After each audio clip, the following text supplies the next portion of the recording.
नमस्कार, मनी गुरु की इस खास पेशकश में आप सभी का स्वागत है। मैं हूं स्वाति रायना। फिक्स्ड इनकम को सुरक्षित निवेश का जरिया माना जाता है। आज हम बताएंगे कैसे आप डेट फंड में निवेश से वेल्थ भी कमा सकते हैं। बताएंगे कौन सी कैटेगरी के डेट फंड आप आने वाले 1 से 2 साल में अपने पोर्टफोलियो में शामिल करें। आइए अब इस चर्चा में शामिल करते हैं हमारे 2 आज के खास एक्सपर्ट्स और उनसे जानते हैं डेट में अभी बेस्ट निवेश का क्या है आपके पास तरीका। हमारे साथ है Hemant Rustagi, CEO Wise Invest, और Poonam Rungta, certified financial planner. Hemant ji और पूनम, आप दोनों का बहुत स्वागत करते हैं मनी गुरु के आज के इस खास कार्यक्रम में। डेट से कैसे आप एक स्टेबल पोर्टफोलियो के साथ ही एक अच्छा रिटर्न भी कमा सकते हैं, इस पर रहने वाली है आज की खास चर्चा। हेमंत जी, अब जो हमने पिछले महीने के जो म्यूचुअल फंड के आंकड़े भी देखे, उसमें डेट फंड में एक फिर से एक फ्लेवर लौटता हुआ नजर आया है। लगभग 63,000 करोड़ का निवेश आया है और उसमें भी लिक्विड फंड में सर्वाधिक निवेश हमने लगभग 83,000 करोड़ का आते हुए देखा है। तो डेट फंड के लिए जो फाइनेंशियल ईयर के आखिरी 3 महीने होते हैं, जैन, फेब या मार्च है, वो क्या हमेशा से खास रहते हैं? यहाँ पर निवेश का ट्रेंड क्या रहता है इस समय? नहीं, आई थिंक स्वाति, स्पेसिफिकली अगर हम लिक्विड फंड्स की बात करें तो बात सही है कि वो उनमें जो इन्वेस्टमेंट है, कभी कभी स्पेशली क्या होता है कि जब कॉर्पोरेट्स का पैसा उसमें काफी होता है, रिटेल का भी होता है, पर उनका जो पार्टिसिपेशन लेवल है वो कम है as compare to the corporates.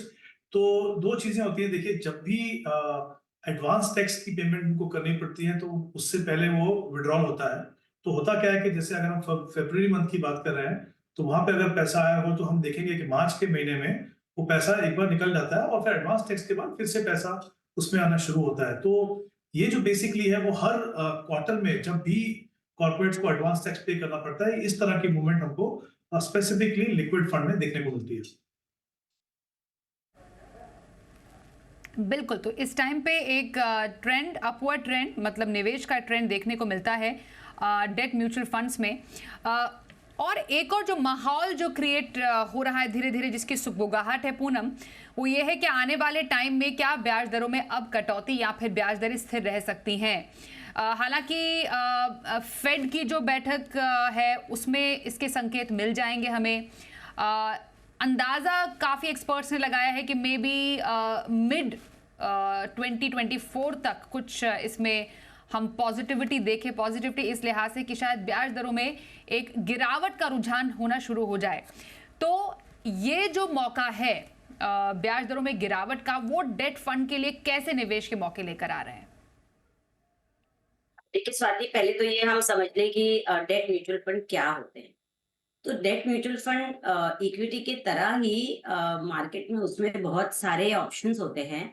और ये चूंकि इसकी ट्रांसपेरेंसी इतनी नहीं होती है कि जैसे रोज हमें इक्विटी मार्केट पे इंडेक्स का दिखाई देता है, सेंसेक्स का, निफ्टी का दिखाई देता है, वैसे यहाँ भी बहुत सारा फेरबदल होते रहता है। और जो सबसे बड़ा बोरोअर है वो है गवर्नमेंट। ठीक है। तो गवर्नमेंट सबसे ज्यादा अपना डेफिसिट को पूरा करने के लिए बोरो करती है, जिसके लिए हम वो गवर्नमेंट जो भी बोरोअर्स हैं उन्हें एक ब्याज, एक मुश्त ब्याज जो नक्की करती है, कूपन रेट नक्की करती है अपने बॉन्ड्स पे, वो देती है। अब बोरोइंग कब होती है? जब हमारे पास पैसे कम होते हैं, जब डेफिसिट ज्यादा होता है। अब ये जो इंटरिम बजट में जो फिगर्स सामने आए उससे पता चल रहा है कि अगले साल के लिए डेफिसिट जो है वो कम होगा। तो अगर डेफिसिट कम होगा, जो आंकड़े जो आ रहे हैं उस हिसाब से पता चल रहा है 8% अगर डेफिसिट कम है तो गवर्नमेंट की बोरोइंग उतनी कम होगी। और अगर गवर्नमेंट की बोरोइंग कम होगी तो नेचुरली वो उसको जब कम कम बाहर से बोरो करेंगे, फंड्स को, बॉन्ड्स कम रिलीज करेंगे तो उनकी यील्ड भी कम हो जाएगी। और जो बॉन्ड्स, डेट मार्केट में बॉन्ड्स और यील्ड्स का इनवर्स प्रोपोर्शन होता है।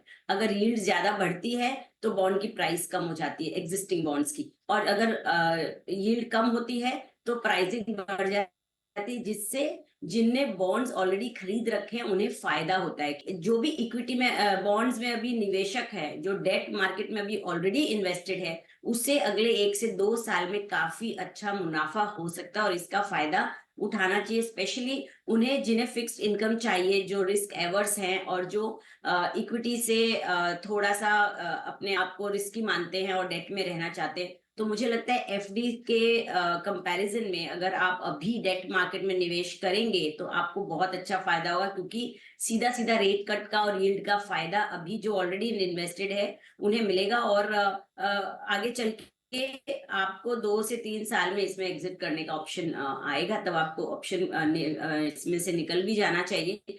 तो बॉन्ड मार्केट की एक और खास बात है स्वाति की, इसमें आप पास्ट रिटर्न्स देख के निवेश ना करें। पास्ट की जो चाल रही है डेट की वो आगे भी होगी ऐसा बिल्कुल जरूरी नहीं होता, इसलिए हमें जो करंट सिनेरियो है उसको देखते बिल्कुल। हुए बॉन्ड मार्केट में भी जरूर निवेश करना चाहिए। राइट।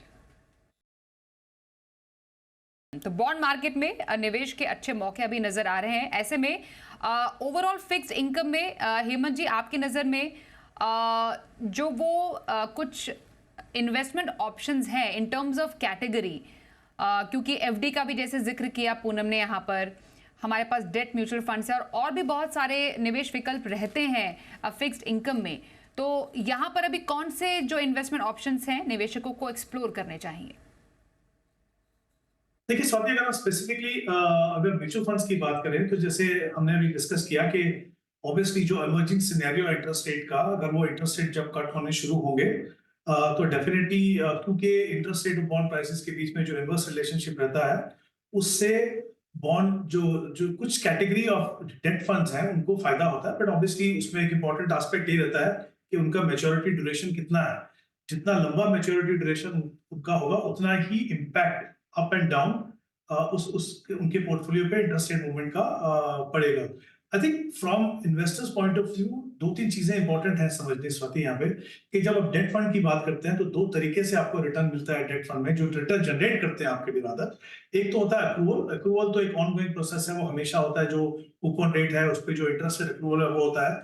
दूसरा होता है प्राइसेस, बॉन्ड प्राइसेस की मूवमेंट, और वहां पे इंटरेस्ट रेट का बहुत ही इंपॉर्टेंट रोल है। जैसे हम बात कर रहे हैं कि आगे जाके जून में या उसके थोड़े समय के बाद अगर यूएस में रेट कट होता है, उसके बाद उम्मीद है कि यूरोप में भी होगा, फिर हमारे यहाँ पे आरबीआई भी जब रेट कट करेगी तो वो डेफिनेटली उसका फायदा होगा। लेकिन इंपॉर्टेंट चीज ये भी समझना है कि एंटिसिपेशन जो होती है मार्केट के अंदर इंटरेस्ट रेट कट की, उसमें हमने ऑलरेडी देखा कि यील्ड जो है वो नीचे गिरनी शुरू हो गई है, और जब ये रेट साइकिल शुरुआत होती है उस समय भी ये मे बी अगले 6 महीने तक आपको मेजॉरिटी इंपैक्ट आपको देखने को मिलेगा। उसके बाद उसका जो इंपैक्ट है वो कम होना शुरू होता है। तो एक तो ये कि आपको सही ऑप्शन चुननी है, सही ड्यूरेशन चुननी है और सही समय भी चुनना है। अगर हम बात करें इन्वेस्टर्स की कि कौन सी ऑप्शंस इनके पास अच्छी हैं, स्पेसिफिकली करंट सिनेरियो में या जो इमर्जिंग सिनेरियो है जहां पे आपको इंटरेस्ट रेट जब कटेंगे या घटेंगे यहाँ से उसका फायदा लेना है, तो कुछ एक कैटेगरीज हैं मुझे लगता है इन्वेस्टर्स उस पर देख सकते हैं। जैसे मीडियम ड्यूरेशन के जो फंड्स हैं वो medium to long term, longer duration fund और dynamic bond fund. Dynamic bond fund वो होते हैं जहां पे इन्वेस्टर्स खुद से डिसाइड नहीं कर पाते कि कितना ड्यूरेशन रखें, तो वो फंड मैनेजर के ऊपर छोड़ते हैं कि इमर्जिंग सिनेरियो के हिसाब से वो उसके अंदर ड्यूरेशन को बढ़ाएं या घटाएं। और एक और कैटेगरी है जो हो सकती है गिल्ड फंड्स। ये कुछ कैटेगरीज हैं।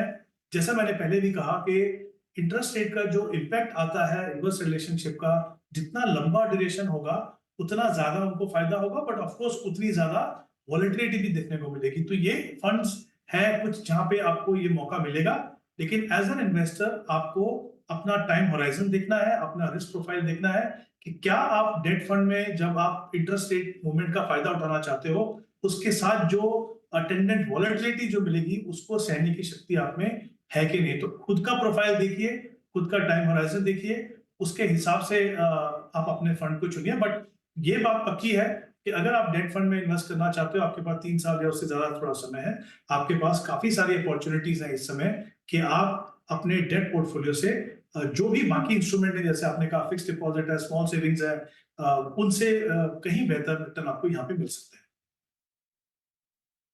बिल्कुल। एक पोर्टफोलियो एलोकेशन के हिसाब से पूनम आप बताएंगे कि अभी इक्विटी टू डेट का रेशो क्या रहना चाहिए? डेफिनेटली इक्विटी बाजार का भी फायदा लेना है, डेट की स्टेबिलिटी भी पोर्टफोलियो में चाहिए, और डेफिनेटली जो भी इवेंट्स आगे अनफोल्ड होंगे डेट मार्केट के लिए तो उसमें डेट फंड का फायदा भी लेना है। तो एक मॉडल पोर्टफोलियो के हिसाब से डेट का रेशो एक पोर्टफोलियो में अभी कितना रहना चाहिए? बहुत ही स्पेसिफिक क्वेश्चन है और इसका आंसर मैं इस तरह दूंगी कि हमें मार्केट की अलग-अलग चाल तो साइक्लिकल है, कभी डेट ज्यादा रिटर्न देगा, कभी इक्विटी ज्यादा देगी, कभी स्मॉल कैप्स ज्यादा देंगे, कभी लार्ज कैप ज्यादा देंगे।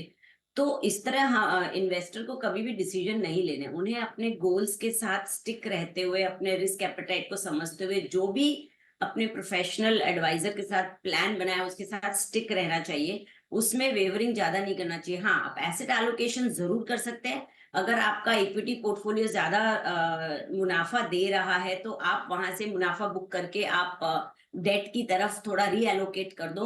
ये स्ट्रैटेजी आप जरूर कर सकते हैं, बट बिकॉज डेट अच्छा रिटर्न देने वाला है और मैं इक्विटी से इसलिए निकल के डेट में जाऊं, ये स्ट्रैटेजी मुझे कम समझ में आती है। You should stick to your plan. And secondly, अगर आपका गोल नजदीक है, फॉर एग्जाम्पल आपने बच्चे की हायर एजुकेशन के लिए 2025 में या 24 एंड के लिए कुछ रकम जमा कर रखी है इक्विटी में, उसमें मुनाफा बना रखा है, तो आप जरूर अभी उससे निकल के इक्विटी से डेट की तरफ चले जाइए। अदरवाइज इस तरीके से चेंजेस करना may be wrong for your portfolio, वो आगे चल के आपको परेशान कर सकता है इस तरह का डिसीजन। बट आइडियली यूजुअली जो भी हम पोर्टफोलियो बनाते हैं for a moderate risk taker, जो एक मार्केट से थोड़ा थोड़ा दूर रहना चाहते हैं मगर मार्केट भी चाहते हैं, तो उनके लिए मैं कहूंगी कि बैलेंस एडवांटेज फंड टाइप के फंड्स ले सकते हैं। और जो ज्यादा इक्विटी कम इक्विटी चाहते हैं, ज्यादा डेट में रहना चाहते हैं और थोड़ा बहुत इक्विटी का फ्लेवर चाहते हैं, वो इक्विटी सेविंग्स फंड में निवेश कर सकते हैं, क्योंकि उनमें 25% तक, मैक्सिमम 30% तक इक्विटी रहती है, बाकी 70% डेट रहता है। तो इस तरीके से उन्हें डेट एसेट एलोकेशन भी अच्छा मिलता है और इक्विटी का फ्लेवर भी मिलता है। जैसे हमारे पास इक्विटी में बहुत सारे चॉइसेस है ना स्वाति, की आप large cap, mid cap, small cap, value fund, इस तरीके के अलग अलग कैटेगरी चुन सकते हैं। सेम जैसे अभी हेमंत सर ने भी 2-3 कैटेगरीज बताई, वैसे डेट में भी बहुत सारी कैटेगरीज है। और म्यूचुअल फंड के पास तो हर तरह का एक प्रोडक्ट मैन्युफैक्चर किया हुआ है हर कंपनी ने, कि आपको जैसी आपकी रिस्क एपेटाइट है और जो टाइम होराइजन है, उस तरह का आपके पास प्रोडक्ट अवेलेबल है। जैसे मैंने इक्विटी फंड की सेविंग्स की बात करी, उस तरह आर्बिट्राज फंड्स है, जिसमें भी आप इक्विटी का फायदा लेते हुए डेट कैटेगरी में रह सकते हैं। साथ ही आप बॉन्ड फंड, तो जैसा पूनम आप बता रही हैं कि डेट पोर्टफोलियो अगर बनाना है तो प्योर डेट फंड में ना जाकर जो डाइवर्सिफाइड फंड्स हैं जिसमें इक्विटी और डेट का दोनों का मिश्रण हो, ऐसे फंड्स में भी निवेश किया जा सकता है। अगर डेट फंड में आपको पोर्टफोलियो बनाना है तो एक्टिव के साथ साथ आपके पास पैसिव पोर्टफोलियो बनाने का भी मौका मिलता है। इसकी भी चर्चा करेंगे कि पैसिव डेट फंड कैसे काम करते हैं। बने रहिए हमारे साथ, देखते रहिए मनी गुरु।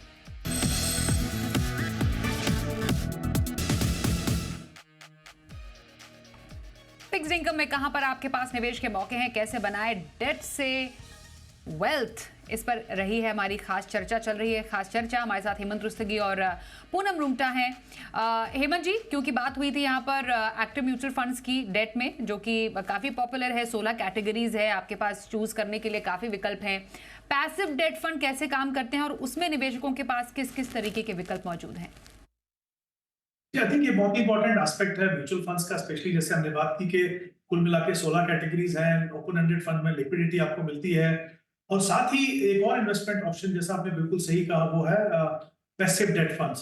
तो जैसे एक्टिवली मैनेज इक्विटी, जो पैसिवली मैनेज जो इक्विटी फंड होते हैं जहाँ पे इंडेक्स को ट्रैक करते हैं, उसी हिसाब से यहाँ पे जो पैसिव डेट फंड्स हैं वो डेट इंस्ट्रूमेंट और मनी मार्केट इंस्ट्रूमेंट को ट्रैक करते हैं। तो हम एक तरीके से कह सकते हैं ब्रॉडली ये जो फंड्स हैं वो इन्वेस्ट करते हैं गवर्नमेंट सिक्योरिटीज में, स्टेट डेवलपमेंट लोन्स के अंदर और पीएसयू बॉन्ड्स के अंदर। अगर हम इनकी डिफरेंट कैटेगरीज या वैरायटी को देखें तो सबसे जो पॉपुलर कैटेगरी है जो पैसिवली मैनेज डेट फंड की अगर हम बात करें तो टारगेट मैच्योरिटी फंड्स है। इनमें क्या होता है, अगर आप उन फंड्स को मैच्योरिटी तक होल्ड करें तो जो इंडिकेटिव यील्ड है उसके नजदीक के रिटर्न आपको मिल सकते हैं, क्योंकि म्यूचुअल फंड्स है वो गारंटेड रिटर्न तो होता नहीं, बट आपको पता है कि कितना इंडिकेटिव यील्ड है, कितना एक्सपेंसेस है, तो ब्रॉडली उस तरह से आपको रिटर्न मिल सकता है। और ये जो फंड्स है बेसिकली, अगर ये ज्यादातर जो है इफेक्टिव तब होते हैं जब इंटरेस्ट रेट जो है वो ऊपर जा रहे हो और ऑलमोस्ट पीक पे पहुंच चुके हैं। तो उस समय पे हमने देखा है कि इन जो फंड्स है पैसिवली मैनेज डेट फंड में काफी इन्वेस्टर्स का रुझान रहता है, क्योंकि वो एक पर्टिकुलर यील्ड के ऊपर अपने पैसे को लॉक करके उतना रिटर्न वो पा सकते हैं। पर आज के समय में अगर मैं देखूं कोई passively manage target maturity fund जो मैच्योरिटी है मान लीजिए 30 या 36 महीने दूर है यहाँ से, तो इंडिकेटिव यील्ड जो होगी रफली या वाईटीएम जो होगा in fact will be around 7.4 to 7.5 इस समय पे। तो मेरा ये मानना है कि ऑप्शन अवेलेबल है निवेशकों के लिए, बट अगर जैसा मैंने पहले कहा कि आप बहुत श्योर है कि आपको ये पैसा डेट फंड में लगाना है, अगर आप जैसा एक्टिवली मैनेज फंड के अटेंडेंट रिस्क को थोड़ा समझ लें, थोड़ी सी आपकी रिस्क प्रोफाइल आपको अलाउ करें, तो मुझे लगता है जो इमर्जिंग इंटरेस्ट रेट सिनेरियो है इसमें जो एक्टिवली मैनेज फंड की कुछ कैटेगरीज की जैसे मैंने पहले बात की थी उनमें निवेश करना मुझे लगता है रिटर्न पॉइंट ऑफ व्यू से बेहतर है। Of course market link products हैं, इवन दो वो डेट फंड्स हैं, फिर भी वॉलेटिलिटी के लिए आपको हमेशा थोड़ा सा तैयार रहना पड़ेगा, बट आप सही ऑप्शन चुने, सही कैटेगरी चुने और विद इन कैटेगरी सही फंड चुने, तो मुझे लगता है जो एक्टिवली मैनेज डेट फंड जो है इस समय पे वो आपको पैसिवली मैनेज डेट फंड से बेहतर रिटर्न दे सकते हैं। बिल्कुल राइट सर। पूनम, तो ऐसे में एक पोर्टफोलियो में एक्टिव और पैसिव स्ट्रैटेजी स्पेशली डेट में दोनों रखी जा सकती है। मतलब जैसा हेमंत जी ने भी बताया कि एक टारगेट मैच्योरिटी फंड काफ़ी पॉपुलैरिटी उसने गेन की, हालांकि जब डेट का टैक्सेशन चेंज हुआ तो काफ़ी असर पड़ा था इस पर, उसको नज़रअंदाज करते हुए एक्टिव और पैसिव स्ट्रैटेजी डेट में पोर्टफोलियो में कैसे शामिल की जा सकती है? मुझे लगता है कि जिस तरह हम डाइवर्सिफिकेशन इक्विटी में करते हैं वैसे डेट में भी जरूर करना चाहिए। तो उसमें आप जैसे पैसिव में आप एसडीएल फंड को रखें अपने पोर्टफोलियो में, और साथ ही gilt fund, long duration funds, और मुझे लगता है इनकम फंड भी अच्छा रिटर्न दे सकता है क्योंकि उसमें मीडियम टू लार्ज ड्यूरेशन के फंड्स है, तो फंड मैनेजर उसको बहुत एक्टिवली मैनेज करते हैं ज्यादा फायदा लेने के लिए बॉन्ड मार्केट फ्लक्चुएशंस का। और अगर आप थोड़ा सा इसमें इक्विटी का भी एक रुझान, एक पार्टिसिपेशन चाहते हैं कि कोई इन्वेस्टर एकदम 100% काइंड ऑफ डेट पोर्टफोलियो चाहते हैं, फिक्स्ड इनकम टोटली चाहते हैं, तो वो थोड़ा सा जैसे इक्विटी सेविंग्स फंड की हमने बात की थी वो इंक्लूड कर सकते हैं। तो इस तरह के फंड्स अगर इंक्लूड करेंगे आपके डेट पोर्टफोलियो में तो अभी से लेके अगले 2 साल में आपको बहुत अच्छा डबल डिजिट रिटर्न मिलने की पूरी संभावना। बिल्कुल। तो हेमंत जी, ऐसे में आपके पोर्टफोलियो में जो आप पोर्टफोलियो रेकमेंड करेंगे किसी भी निवेशक को, उसमें किस तरीके के डेट फंड अभी आज के टाइम में आप निवेश करने की राय देंगे निवेशकों को? इस स्वाति, जैसे मैंने पहले भी कहा कि अगर आप प्योर डेट फंड्स की बात करें तो क्लियरली ऑब्वियसली वो डिपेंड करता है आपके टाइम होराइजन पे, आपके एलोकेशन के हिसाब से। अगर आप बहुत श्योर हैं कि ये पैसा आपका अगर डेट फंड में जाना है, मैंने कुछ जो 4-5 कैटेगरीज की बात की उन्हीं में हर कैटेगरी में एक फंड बता देता हूँ जो इन्वेस्टर्स अगर चाहें तो उनको डेफिनेटली कंसीडर कर सकते हैं इन्वेस्टमेंट के लिए। तो सबसे पहले होगा HDFC long duration debt fund, Nippon India dynamic bond fund, Kotak bond fund, SBI medium duration fund और एबीएसएल गवर्नमेंट सिक्योरिटीज फंड। ये जो 5 कैटेगरीज की मैंने बात की थी उन सभी कैटेगरी में एक फंड है। ऑब्वियसली डिपेंडिंग ऑन, जैसे मैंने पहले कहा था कि सबके अटेंडेंट रिस्क और रिटर्न पोटेंशियल वो बिल्कुल अलग है। दूसरा, आपकी क्षमता कैसी है कि आप इंटरेस्ट रेट मूवमेंट को किस तरीके से पढ़ सकते हैं, किस तरीके से उसके बेसिस पे आप डिसीजन ले सकते हैं। पहले आपको कैटेगरी चुनना है और उसके कैटेगरी के बाद फिर आपको उसमें फंड चुनना है। तो ये कुछ फंड है हर कैटेगरी के जिनको इन्वेस्टर जो है अगर चाहे तो कंसीडर कर सकते हैं।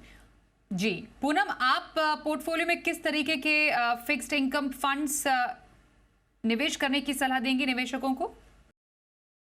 आप बीएसपी स्ट्रैटेजिक बॉन्ड फंड ले सकते हैं, निप्पॉन का इनकम फंड ले सकते हैं, कोटक का निफ्टी एसडीएल फंड ले सकते हैं, और हमें अगर फिर भी थोड़ा बहुत इक्विटी का और डेट का दोनों का चाहिए तो मुझे इक्विटी सेविंग्स फंड अच्छे लगते हैं। आप एसबीआई का इक्विटी सेविंग फंड ले सकते हैं। और अगर आप टैक्सेशन के बारे में बात करें, क्योंकि कहीं ना कहीं हम टैक्स बचाने की भी बात करते हैं, और इक्विटी और डेट में अब ज्यादा कुछ फर्क नहीं रहा है क्योंकि इंडेक्सेशन बेनिफिट हटा देने के बाद जो हमें फायदा था पहले इंडेक्सेशन का, जो डेट फंड्स में 3 साल बने रहने से मिलता था, वो हटाने से जो जैसे आपने कहा रुझान कम हुआ था, तो उस तरीके का फायदा उठाने के लिए आर्बिट्राज फंड की हम सलाह देते हैं, जिसमें आप को टैक्सेशन तो इक्विटी का लगता है, जिसमें लॉन्ग टर्म कैपिटल गेन सिर्फ 10% है as compare to debt funds जो भी आपके इनकम में ऐड होता है। तो इस तरीके से आप एक डाइवर्सिफाइड पोर्टफोलियो बना सकते हैं।